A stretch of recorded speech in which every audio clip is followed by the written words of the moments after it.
Hello guys, welcome to another video in this React series. In this tutorial, let's learn about React Fragments.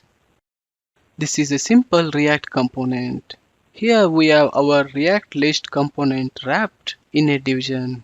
So all elements such as header 2 or paragraph, all these JSX elements are wrapped within this division, that is a single JSX elements here.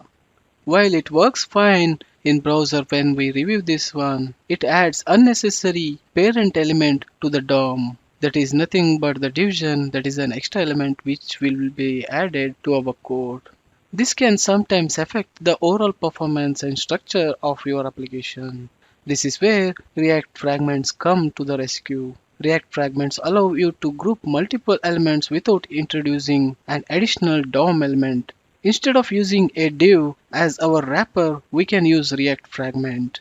You can either write react.fragment for both start and end tag, or simply you can omit this div and just add open and close tags just like this one.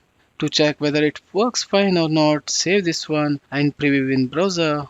To check whether this React Fragment works fine in browser or not, let's open it. You can still see this React Fragment works fine. By using this React Fragments, we are able to eliminate that extra div wrapper, which results in a cleaner and more optimized rendering output. This can have a positive impact on the performance of your application, especially when you are rendering multiple components. So you can use it in your applications in all the components when you are creating a React application. So that's it guys for this short video. Thanks guys for watching this video. If you like this, please click on like button, share it with others and subscribe to my channel.